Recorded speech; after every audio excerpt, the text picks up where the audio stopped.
Yo quiero que abras tu Biblia en Marcos y que vayas al capítulo 13.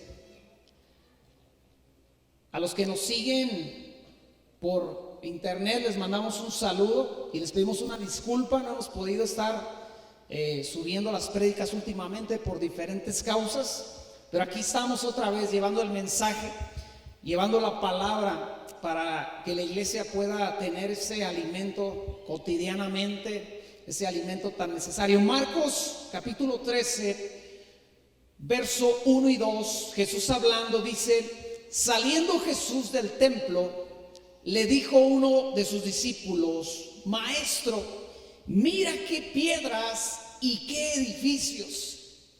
Jesús respondiendo le dijo: ¿ves estos grandes edificios? No quedará piedra sobre piedra que no sea derribada.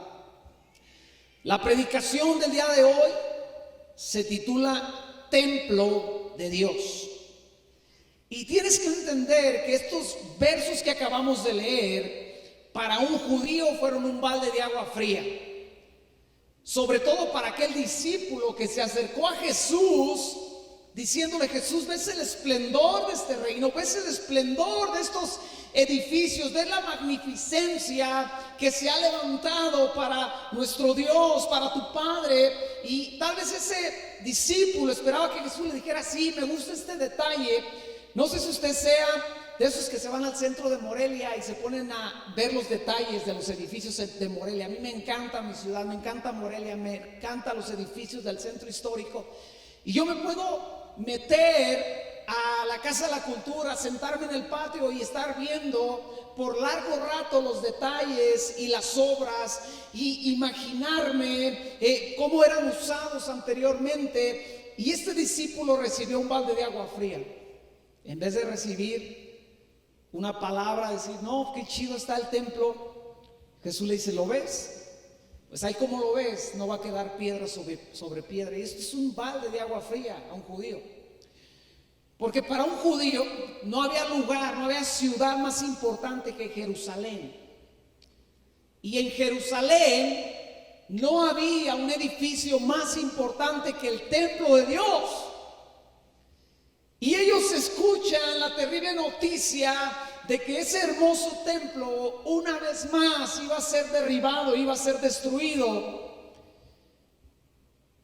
Y para que podamos entender a qué nivel ellos recibieron ese balde de agua fría, tenemos que conocer un poco la historia del templo.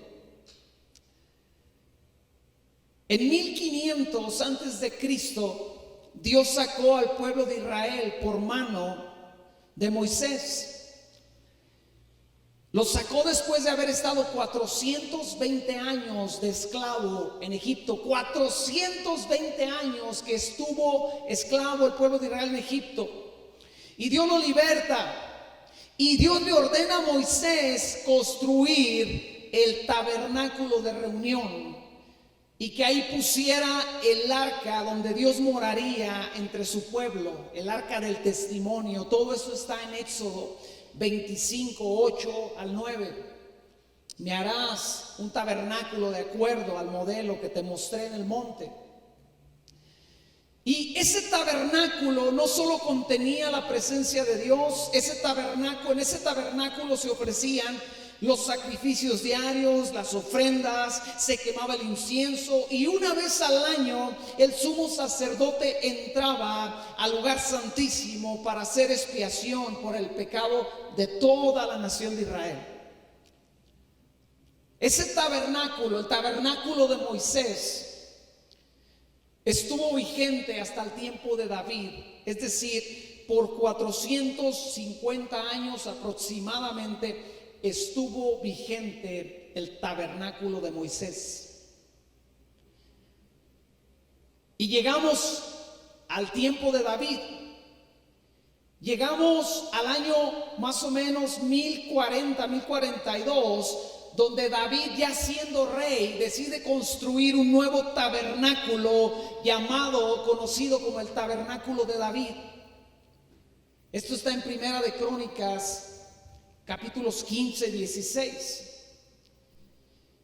Y los primeros lugares donde Israel acaparaba o contenía la presencia de Dios no eran edificios de piedra, eran tabernáculos hechos de telas, de pieles, de madera. Eran casas desmontables, por decirlo así. El tabernáculo que construyó Noé era totalmente desmontable. Era un tabernáculo maravilloso, pero totalmente desarmable, y lo llevaban a través del desierto. La tienda que le construye David en su reinado para traer el arca es una tienda que no está bien descrito en la Biblia cómo era, pero ha de haber sido una tienda muy especial, pero no era un edificio de piedra. Pero en el año 1012 aproximadamente es cuando el rey Salomón, el sucesor de David, comienza a edificar el primer templo, el cual duró construyéndose 7 años, y del cual vale la pena mencionar que nunca ha existido a través de toda la historia del ser humano un edificio tan esplendoroso y tan caro. Si usted junta, escuche bien, si usted junta las grandes edificaciones de la actualidad, no alcanzan a dar la suma económica que se ocupó para construir el primer templo, el templo de Salomón. Nada más para que se dé una idea, Salomón, dice la palabra de Dios, Salomón utilizó 23 toneladas de oro fino, nada más para recubrir el interior del lugar santísimo, que medía 9 por 9. Esta bodega tiene 10 metros. O sea que si usted toma 10 metros y luego 10 metros para allá y le da 10 de altura, nada más en ese cuartito que contenía el arca donde la presencia de Dios moraba, Salomón gastó 23 toneladas de oro fino. O sea, no cualquier oro fino, 23 toneladas. Cuando nosotros pintamos esta bodega, la pintamos con una ofrenda que nos dieron en alhajas. Nos dieron unos anillos y nos dieron una cadena bien picuda, bien chida. Y la persona que nos dio las alhajas nos dijo: hay unas que no son de verdad, necesitas llevarlas y probarlas. Y fuimos con un joyero, y el joyero pasó por una prueba para probar que fueran auténticas, y sí salió una cadena chafa y un anillo chafa y no me acuerdo otra cosa chafa, pero el cadenón aquel salió bueno. Y lo vendimos, y vendimos un par de anillos, y con eso nos alcanzó para pintar este lugar y acondicionarlo, porque este lugar necesitaba ser acondicionado, con una cadena que no pesaba ni medio kilo. Salomón gastó nada más en pintar el interior, en recubrir el interior del lugar santísimo, 23 toneladas de oro fino. Si usted iba y le daba un pellizco a ese lugar, usted tenía para vivir toda su vida. Y ese era el templo que le levantaron al Rey y Señor de todo el universo, al Creador, al gran yo soy, a Jehová de los ejércitos. Estoy leyendo un libro que habla acerca del templo, y dice el historiador, el que está describiendo cómo era el encuentro cuando un caminante veía por primera vez el templo. Dice que había un camino allí en la tierra de Israel por donde ellos llegaban, los que venían de cierto lugar, llegaban por entre las colinas, y que el camino de repente se abría el panorama y veía por primera vez el templo esplendoroso, glorioso, magnífico. Y que mucha de la gente simplemente se soltaba a llorar de ver aquel templo. Ni siquiera habían llegado a los atrios, ni siquiera habían llegado a adorar aún en ese lugar, y empezaban a llorar porque sabían que ese templo contenía la presencia de Dios. Pero ¿qué creen? Ese templo fue destruido en el año 587 por el rey Nabucodonosor, rey de Babilonia. Es decir, este templo tan caro, tan esplendoroso, cual nunca ha habido otro igual, ni habrá otro igual, duró 374 años vigente, en uso, y se esfumó el primer templo, se fue el primer templo, se acabó.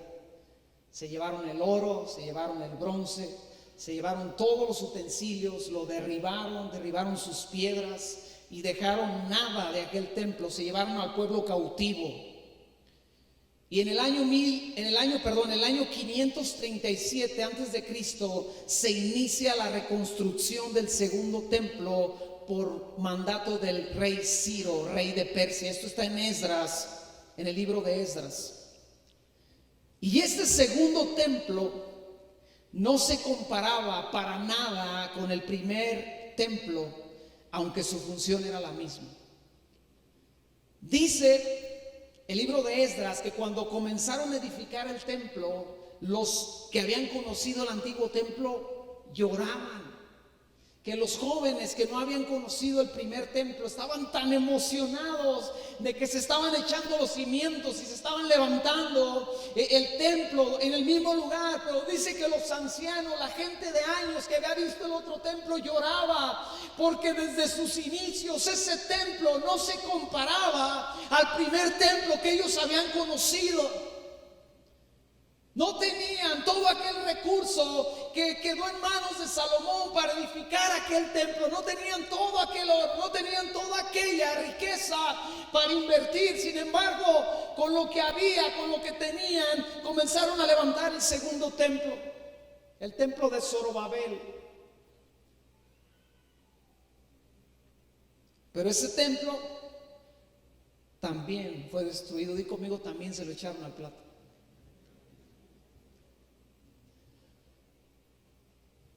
No en los tiempos de Jesús, porque ese mismo templo es en el templo en que le dijeron a Jesús: mira estos edificios.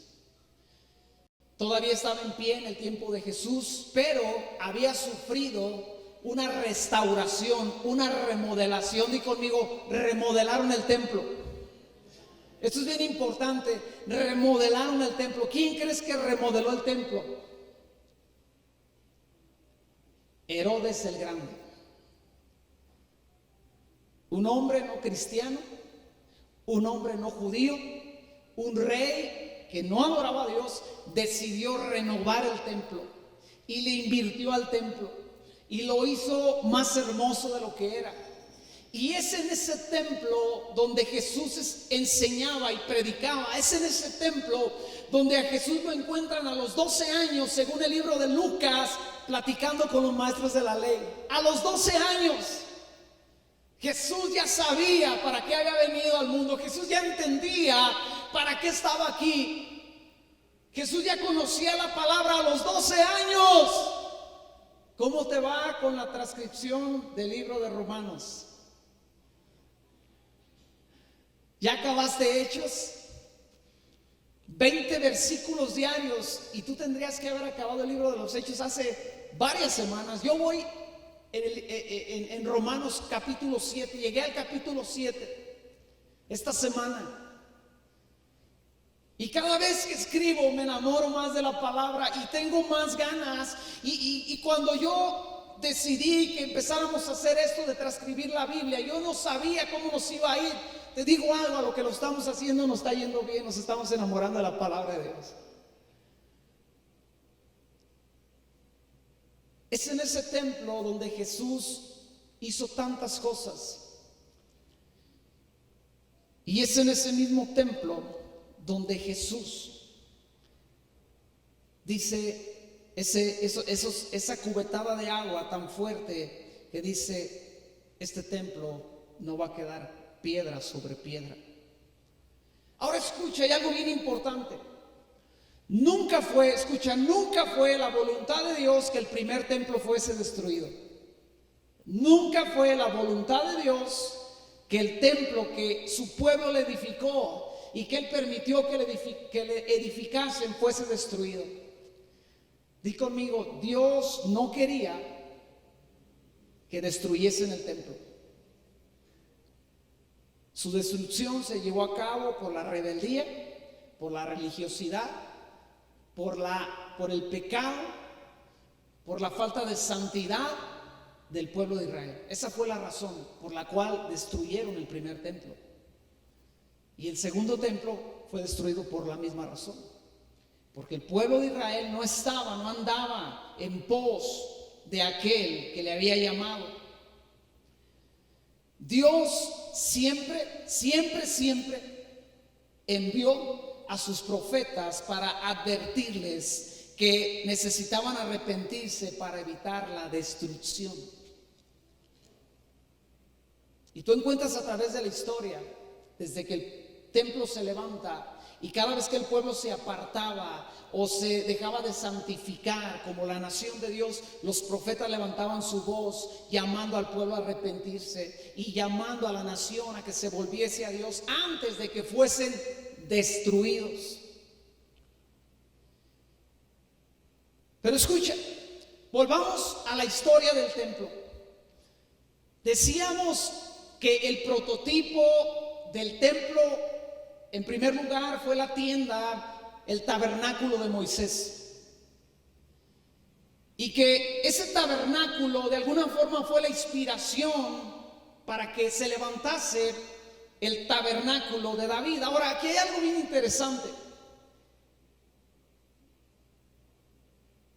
En los días de Samuel, el primer tabernáculo, el tabernáculo de Moisés, se encontraba en Silo. Y si usted lee la historia en 1 Samuel capítulo 4, Israel entra en una batalla contra los filisteos y dice la palabra que la arca estaba en Silo, estaba el tabernáculo ahí. Entonces, como van perdiendo la batalla, el pueblo de Israel dice: traigan el arca que está en Silo, el arca de la presencia, para ganar esta batalla. Pero un pueblo que no quería obedecer a Dios. ¿Y qué cree? Que le dieron su levantón al arca. Los filisteos salieron de la maña y que le dan su levantón a Dios, que los secuestran. Se echaron al plato a los israelitas y se llevaron el arca, los secuestraron. Y ellos dijeron: ya la hicimos, tenemos al Dios de Israel, lo metemos al templo de nuestro Dios Dagón y seremos el pueblo, la nación invencible. Y al siguiente día ellos llegan y encuentran a Dagón postrado delante del arca. Y dicen: algo debe haber pasado. Yo creo que sopló aquella que sopla en el programa y lo tiró. Le sopló la soplona. Lo levantan, lo ponen ahí, se van a dormir. Y al siguiente día no solamente estaba postrado Dagón, estaba cucho, estaba mocho, sin piernas, sin manos, el puro tronco, sin cabeza. Le decían el tabique. Y dicen: ah, caray, esto no es casualidad. Y por si fuera poco, ellos se empiezan a enfermar, les salen tumores. Total, usted puede leer la historia. Ellos ponen el arca en una carreta y la envían con unas vacas que se vaya por allá. Y llega a la tierra de Israel. Y el arca estuvo abandonada, aunque usted no lo crea. Estuvo en un rincón sin ser peleada, sin ser reclamada, todo el reinado del rey Saúl. El primer rey de Israel no buscó la presencia de Dios. Y es aquí donde llegamos al reinado de David. Y David dice: algo está mal aquí. Yo no puedo ser rey y no tener la presencia de Dios cerca de mi reinado. Y David construye el tabernáculo, la tienda, donde tenía la característica que ahí se le adoraba a Dios noche y día, los 365 días del año. Había alabanza, adoración, 365 días al año. Semana Santa no le hace, hay adoración. Navidad, Año Nuevo hay adoración. Día del trabajo, aquí sí se trabaja. Ponían a chambear a los levitas a que adoraran.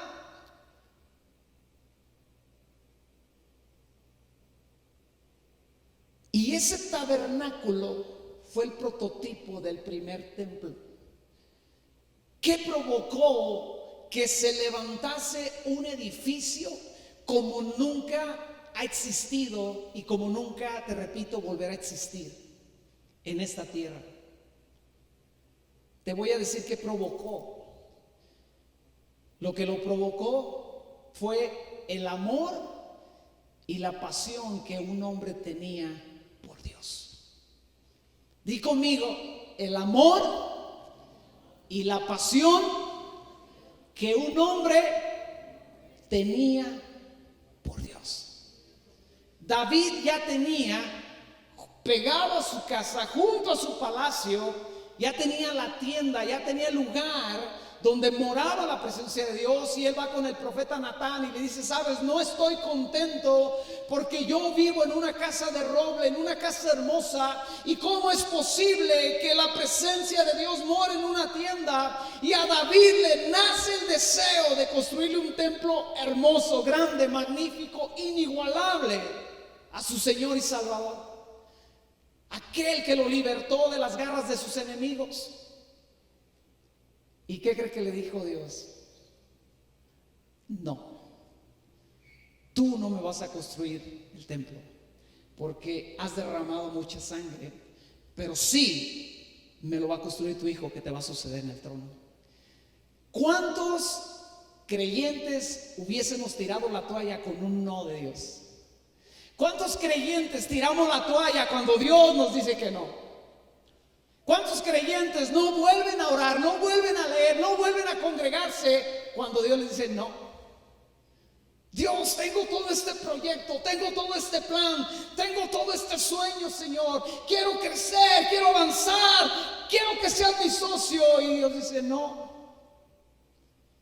Y ese creyente pierde la esperanza, pierde la fe, pierde muchas cosas. Pero cuando tú lees la historia de David, David no era así. David le dice: ok, yo no puedo, pero sí puedo empezar a preparar todo lo que se necesita para que mi hijo construya el templo para ti.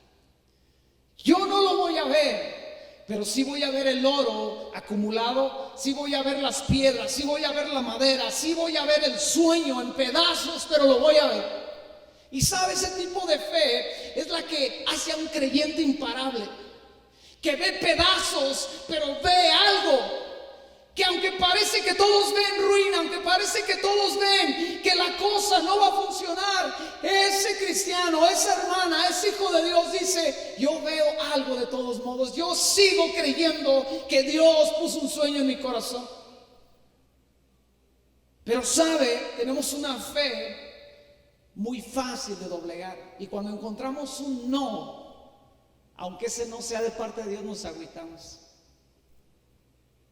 Cuando le decimos a Dios: Señor, cambia a Fiona de noche por Fiona de día, y Dios dice: no te la voy a cambiar porque quiero que aprendas unas cosas.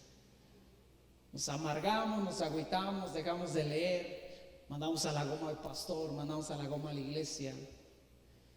Cuando vienen las mujeres y le dice: cámbiame este ogro por el príncipe que era antes, y Dios dice: no, te lo voy a cambiar. Voy a trabajar contigo y te voy a enseñar cosas en tu corazón. Cuando Dios se tarda en sanarte, porque Él quiere hacer una obra en tu vida, porque Él quiere hacer que tu fe crezca. David tenía una fe inquebrantable, y esa fe dio a luz un templo como nunca ha existido y como nunca existirá. Yo me pregunto, hermano, hermana, ¿qué son aquellas cosas que solamente se van a dar a luz si tú y yo perseveramos con un anhelo en nuestro corazón por lo que Dios nos ha llamado a hacer? Pregúntale a un cristiano de años cuántas veces se han desanimado, cuántas veces ha querido la toalla, y no te va a decir que una o que dos o que tres, te va a decir muchas veces. Pero ¿cuál es la diferencia de un hombre, de una mujer que pasan 10, 15, 20, 30, 40 años, llega a una vejez y se muere esperando en el Señor, trabajando en el Señor? Te voy a decir cuál es la diferencia: que siguió adelante a pesar de la dificultad, a pesar de los no. O a pesar de los sí, porque a veces también los sí de Dios nos desaniman. Señor, ¿quieres que cambie? Y tú esperas que diga, no, ahí llévatela. Sí, quiero que cambies. Señor, ¿quieres que perdones? Sí, quiero que perdones. Quiero que ames a quien no has amado. Quiero que te rindas a mí con todo tu corazón. Y fue el amor y la pasión de David lo que consiguió el primer templo.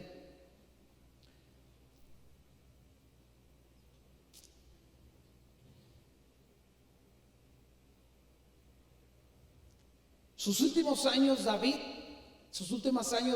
de la vida de David estuvieron enfocados en dejar todo listo para que Salomón tuviera lo necesario para edificar el templo. Le dejó los planos, le dejó los materiales, le dejó las aportaciones del pueblo y las aportaciones personales de él. Le dejó las indicaciones y le dejó el consejo y le dijo a aquellos ancianos que le habían ayudado a gobernar a él: les encargo a Salomón porque es joven, cuídenlo. Fue el amor, la pasión y la determinación por Dios lo que levantó un templo hermoso. Di conmigo: la pasión y el amor por Dios y la determinación levantan templos hermosos. Pero escucha, aquel primer templo magnífico, donde Salomón invirtió 23 toneladas de oro fino solo para pintar un cuarto, para recubrir un cuarto de 9 por 9. A lo largo de su historia, a lo largo de los años que estuvo en funcionamiento, si tú lo lees en Primera y Segunda de Reyes, Primera y Segunda de Crónicas, vas a encontrar que a través de la historia este hermoso templo sufrió abandono, sufrió contaminación, sufrió idolatría. Ahí le va una bien gruesa: sufrió prostitución sagrada dentro de sus atrios. En ese templo levantado para la presencia de Dios hubo reyes hebreos, judíos, del linaje de David, que en ese lugar apartaron un espacio para llevar sacerdotisas que se prostituían en el templo y hacían cultos que tenían que ver con actos sexuales. Lo hicieron. El templo era de Dios, lo contaminaron. Sufrió la religiosidad y por último sufrió la destrucción. Estas son solo algunas de las cosas que descubres al leer la historia de este templo a través de 374 años que duró su existencia. Di conmigo: qué tristeza. Pero la historia, ¿sabes?, se sigue repitiendo. Para mí la historia del templo de Dios es la historia de un cristiano. Para mí la historia en cómo Dios vino a habitar en un tabernáculo, y cuando ese tabernáculo fue abandonado, Él levantó a un hombre que levantó otro tabernáculo donde se le adoraba 365 días al año, 24 horas. Y que ese tabernáculo llevó esta pasión y este anhelo por Dios a un templo incomparable, inigualable, que no se compara en cantidad y hermosura y en esplendor y en inversión hasta el día de hoy. ¿Por qué para mí la historia del templo es la historia de un cristiano? Escucha bien, segunda de los Corintios 3:16, segunda de los Corintios 3:16. Pablo hablando a los corintios les pregunta: ¿no sabes que sois templo de Dios y que el Espíritu de Dios mora en vosotros? Voltea con el que está a tu lado y dile: hola, templo de Dios. Si tú has creído en el Señor, según la Biblia, según Pablo, tú eres un templo del Espíritu Santo. Y sabes, para empezar, ¿en qué te pareces a ese primer templo? en que eres el templo más caro que se ha edificado. Dile al que está a tu lado: hola, templo caro. Míralo a los ojos y dile: se la matas al primer templo. Iglesia, las 23 toneladas que Salomón invirtió en el lugar santísimo, 23 toneladas de oro fino, no se comparan con el valor que se gastó en que tú fueras el día de hoy un templo del Espíritu Santo. Dile al que está a tu lado: hola, templo cotizado.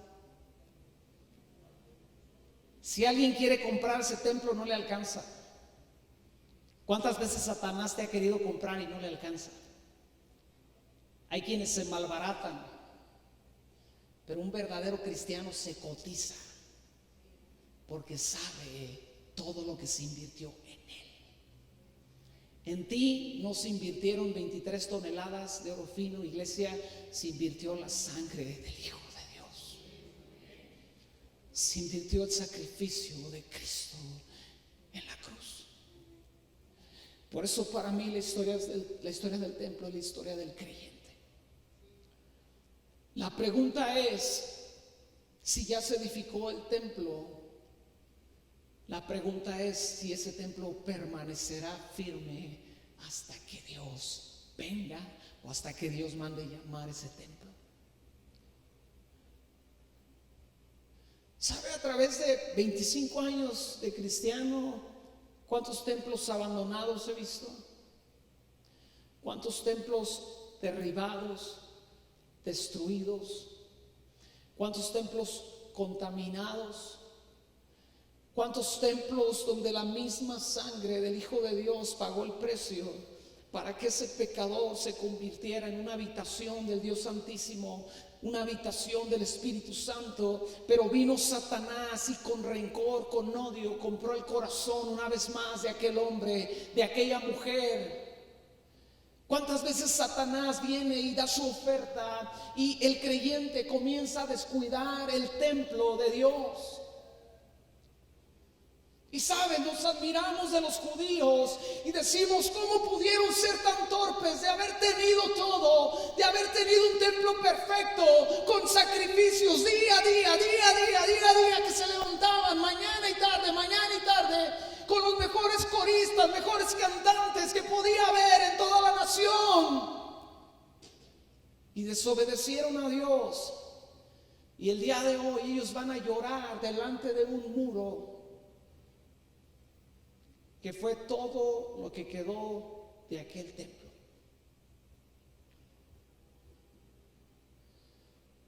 Pero a muchos de nosotros nos hace falta la revelación de parte del Espíritu Santo para entender este verso. ¿Acaso no sabes que eres templo del Espíritu Santo?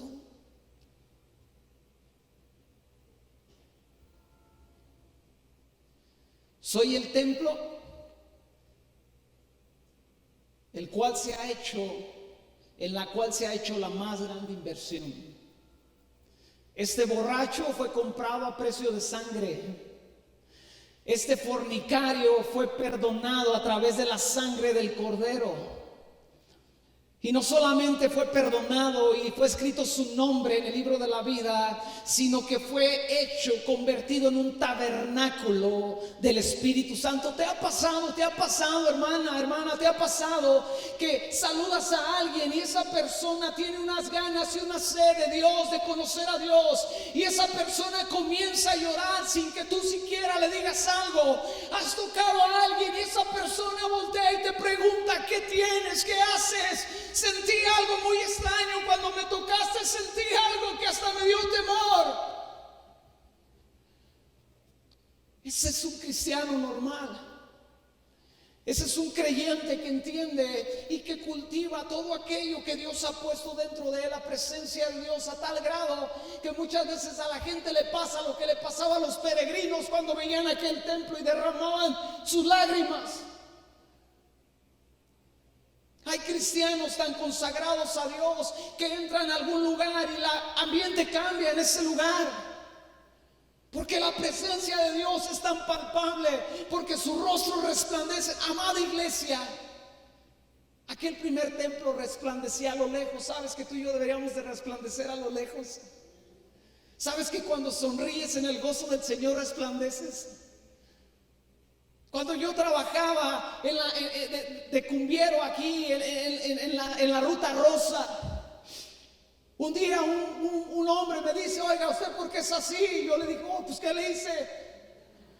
Dije: pues ¿cómo soy, joven? Es que usted es bien diferente. Dice: usted, uno se sube y le dice buenos días y para empezar usted contesta y sonríe.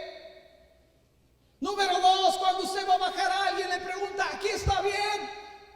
Y cuando va a abrir la puerta nos dice: cuidado con la puerta, no le vaya a golpear. Y cuando la gente le dice gracias, usted le contesta: de nada, que le vaya bien, y le vuelve a sonreír. ¿Y usted qué? ¿Por qué es así? Porque un creyente, cuando está conectado con la presencia de Dios, resplandece. Sus palabras dan vida, su misma presencia da aliento. Su misma presencia trae un cambio a una familia, trae un cambio a un lugar. Pero sabes, no es por su gloria, es por la gloria que Él ha sido lleno, y es por el precio que ha sido comprado. Pero te vuelvo a repetir, iglesia, ¿cuántos templos derribados? ¿Cuántos templos llenos de sacrilegio? ¿En cuántos templos se dejó de levantar el incienso, la oración? ¿En cuántos templos se dejó de levantar la adoración? ¿Cuántas veces venimos en la misma iglesia y no podemos adorar? En la iglesia, si no podemos adorar en la iglesia, ¿sabes? Yo no creo que podamos adorar en la casa. Y te repito, a través de 25 años de conocer a Dios, también he vivido tiempos de abandono en este templo. También este templo se ha contaminado en algunas veces con odio, con rencor.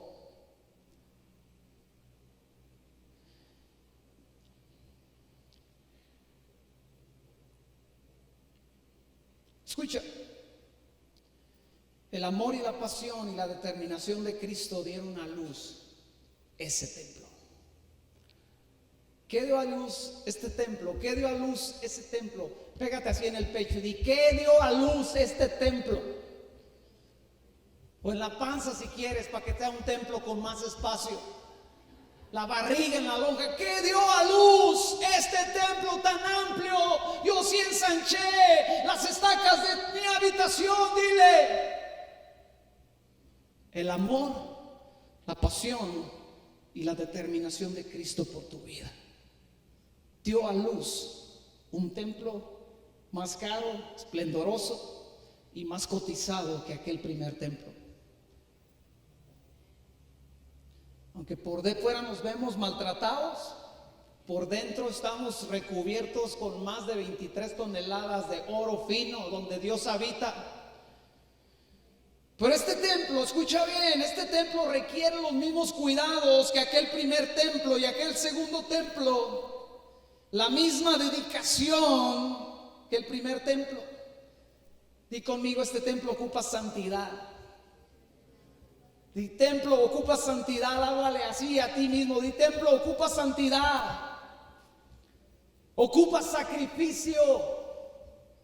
Ocupas oración. En ti fuiste creado para ser un lugar de oración. El lugar más importante de un cristiano no es el lugar de oración, la reunión de oración de su congregación. El lugar más importante de un cristiano es el lugar secreto. Templo, necesitas comunión. Templo, necesitas adoración.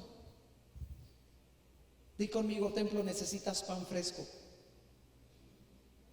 ¿Sabe que en aquel primer templo, en el tabernáculo y en el templo, ponían panes que eran conocidos como los panes de la cara de Dios? Y esos panes fueron los que le dieron a David cuando iba huyendo. Pero los tenían que cambiar cada sábado. Y conmigo, los cambiaban cada sábado. O sea que ese pan no se enlamaba, no se hediondaba, no se ponía tieso, no era pan tostado. Y los sacerdotes podían comer de ese pan, solamente los sacerdotes. Pero sabes, ellos no hacían eso. Yo me imagino que algunas de las veces que dice la historia que cerraron literalmente el templo, las puertas del templo cerradas, usted se imagina, el pan estaba tal vez agusanado ahí adentro. Este templo fue hecho para que el pan fuese cambiado constantemente y ese pan fuese comido constantemente. Por eso, para mí, la historia del templo es la historia del cristiano. Ese altar, ese templo necesita un altar, un lugar de sacrificio. Di conmigo, hay un lugar de sacrificio en el templo, donde tú sacrificas tu egoísmo, tu odio, tu rencor, donde tú sacrificas tu comodidad, donde tú sacrificas tu tiempo para buscar a Dios en adoración. Así que cuando suene el despertador por la mañana para que vayas a orar, ponle ahí un sonido que diga: templo, levántate, porque hay que ir al altar, hay que darle mantenimiento, hay que cambiar el pan.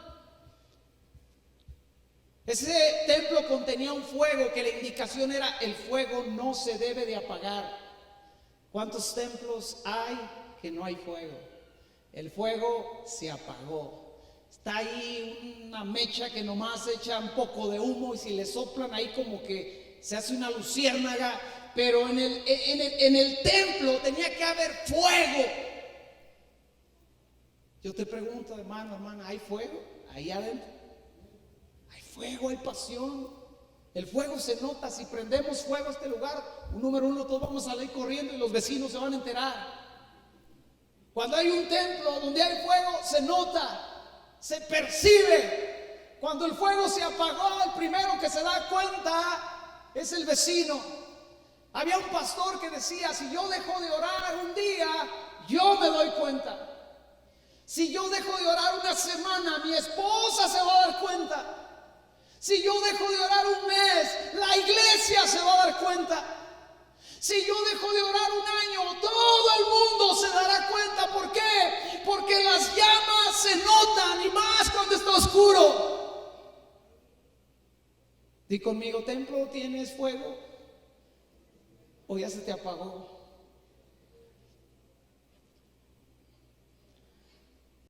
Ese templo ocupaba leña, ocupaba sacerdocio, ocupaba aceite, ocupaba agua, ocupaba limpieza y ocupaba mantenimiento. Ese es el concepto que un judío tiene de un templo. Y necesitamos entender eso, iglesia. Necesitamos comprender cuando la Biblia dice: ¿no entiendes que eres templo del Espíritu Santo? Lo digo con todo respeto, no se refiere al templo de tu barrio. Se refiere a este templo que la Biblia describe, la función que tenía, las cualidades que tenía, la belleza que tenía, el esplendor que tenía y sobre todo lo que contenía adentro. Ahora, ¿por qué requiere todo esto? Este primer templo, esto es lo grueso del asunto, porque al igual que aquel primer templo, tiene el peligro de ser destruido. Dile: templo, aguas. Aguas. Yo conozco gente que fue templo del Espíritu Santo y hoy no lo es. Yo conozco personas que conocieron a Dios, sirvieron a Dios, amaban a Dios, y tiempo después me los encontré haciendo, viviendo, hablando lo que no hace alguien que es templo del Espíritu Santo. Di conmigo, aguas. Hay templos abandonados, hay templos sin fuego, hay templos sin sacrificio, hay templos sin santidad, hay templos sin adoración. Escucha, si no sucede adoración aquí, no va a suceder en ningún lado.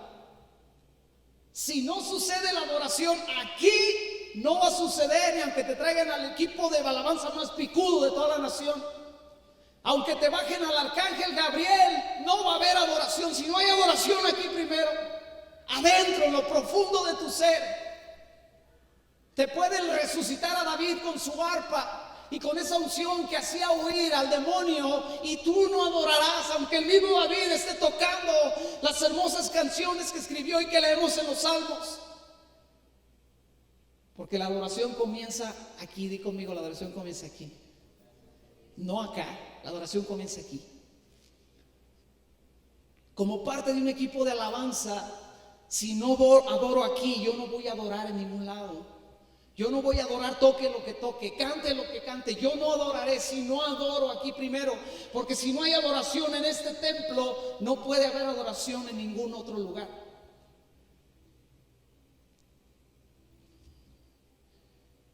Hay templos sin incienso. El incienso representa la oración. Hay templos con pan viejo. Hay templos sin comunión. Hay templos sin altar. Escucha, hay templos que se conforman con ser el segundo templo. ¿Qué quiero decir con eso? Escucha bien. Te mencionaba hace rato que el segundo templo fue remodelado, fue restaurado, fue modificado. ¿Por quién? Por Herodes el Grande. ¿Con qué finalidad Herodes el Grande modificó, ayudó a los judíos a obtener un templo más picudo para Dios? Escucha, no es porque él amaba a Dios o lo conocía, es porque él quería ganar al pueblo judío para sus fines políticos. El hermano Spurgeon, que es conocido como el príncipe de los predicadores, un hombre impresionante que predicaba la palabra a miles de personas, tenía una frase de sus favoritas que decía: si la iglesia ha dejado de influenciar al mundo, es porque el mundo ha empezado a influenciar a la iglesia. ¿Sabes que hay templos que son modificados según el mundo? Y el mundo te dice: hermano, es que no ores porque no tienes tiempo de orar. Eres alguien tan ocupado, eres alguien tan cansado, eres alguien con tantas cosas, tienes cosas muy importantes que hacer para que tú ores, tienes hijos que atender, atiende a tus hijos. Y el templo dice: sí, tienes razón, así que voy a cerrar el lugar donde se ora. Y viene el mundo y te dice: es que eso del cristianismo es mucho relajo, pues que ya te cambian la reunión al sábado, que ya te la cambian al domingo, que hay que ir a la oración los viernes, que hay que ayunar los viernes.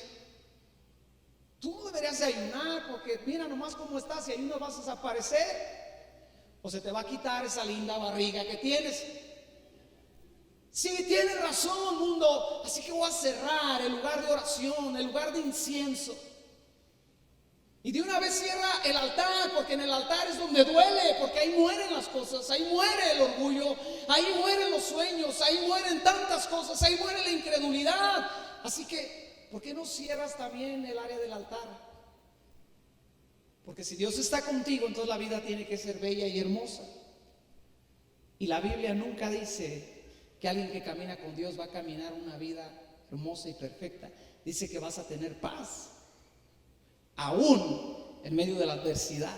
Esa es la diferencia. Y poco a poco el templo se va modificando, porque el mundo lo modificó para su beneficio y para sus fines. ¿Hasta aquí vamos bien? Di conmigo: soy templo del Espíritu Santo. Dile al que está a tu lado, a la que está a tu lado: eres templo del Espíritu Santo. Dile: saliste caro, saliste cara. Dile: no necesitas tanto Jafra y Mary Kay, ya estás revestido por dentro, porque la presencia de Dios está ahí adentro. Hay templos que se conforman con ser el segundo templo, sin la gloria del primer templo, sin la hermosura del primer templo, sin el gozo que provocaba ver el primer templo. Te dejo una tarea. Tú tienes que hacer feliz, tienes que hacer sonreír a una persona esta semana, sin predicarle, nada más con lo que se refleje en ti. hacerlo sonreír, hacerla sonreír, hacerle sentir paz. Tal vez te lo diga, tal vez no, tal vez te des cuenta, tal vez no. Y empezando por tu marido, empezando por la doña, empezando por los hijos, empezando por mí mismo. Hay quien sonríe, hay quien no, hay quien tiene cerrado ese lugar todavía. Hay templos modificados por Herodes, influenciados por Herodes. Y Herodes todo lo que quería era un fin terrenal, humano y político. ¿Sabe que estamos en un excelente tiempo para brillar, para resplandecer? Me encanta, lo digo con amor y respeto. Me encanta el tiempo que estamos viviendo. ¿Sabe? Me reta, y en vez de apagarme y atemorizarme cuando me dicen ahí viene la segunda ola, ahí viene la tercera ola, ahí viene el rebote y ahí viene, ¿sabe qué tanto? Me emocionan. Porque le digo, Dios, entonces tú tienes que cuidar esta casa. Tú tienes que cuidar esta iglesia. Tú tienes que cuidar a tus hijos. Tú tienes que guardarnos, Señor. Tienes una excelente oportunidad para enseñarle al mundo que no se depende de la mano humana, sino que se depende de la gracia de aquel que todo lo puede y que todo lo llena en todo, de aquel que es bueno infinitamente y para siempre. Tienes un templo abandonado, hoy es el día perfecto para que te levantes y abras el lugar de adoración. Tienes un templo donde tú dices, la verdad, Alejandro, la verdad, hermano, la verdad, pastor, no hay fuego. Aquel fuego de los primeros días que yo sentía al orar, al leer, al predicar, al cantar, al hacer, al pensar en Dios, ya no está. ¿Sabes? Hoy es un buen día para que se vuelva a encender el fuego. Si tú ni siquiera sabías que eras templo del Espíritu Santo, dices, chale, yo ni sabía el valor que tengo. Aquí en esta piltrafa de humano mora lo más glorioso y excelso que pueda haber, el Espíritu Santo de Dios. ¡Wow! Nos ponemos de pie. Y mientras nos ponemos de pie, dile al que está a tu lado, hola, templo. Pregúntale, ¿tienes fuego? Pregúntale, ¿hay oración allá adentro? ¿Hay adoración allá adentro? ¿Hay pan fresco allá adentro? Si huele feo, ya se te pudrió el pan. Huele ahí, acércate, dile, hueles medio gacho, hermano, como que ya se te pudrió el aceite de la unción. Es impresionante cuando usted estudia las miles de personas que se necesitaban para mantener ese templo funcionando bien al tiro todo el tiempo. Nada más para recaudar la leña era una organización tremenda la que ellos tenían. Para traer el agua, había gente que vivía, su trabajo era traer agua al templo. Los sacerdotes no tenían otro trabajo que ministrar en el templo. No tenían un changarro así aparte, pues. Su enfoque era ministrar en el templo de Dios. Cierra tus ojos. Yo te pido a ti, hermoso Espíritu Santo, que traiga revelación en este momento y en esta hora. Al que no sabía, Dios, o no entendía el día de hoy que es un templo del Espíritu Santo, que su vida, su cuerpo, su persona, su vida misma, todo lo que es templo del Espíritu Santo. Espíritu Santo, yo te pido que traiga revelación en estos días, en esta hora, en este tiempo. Espíritu Santo, tú que conoces nuestra condición mejor que nadie,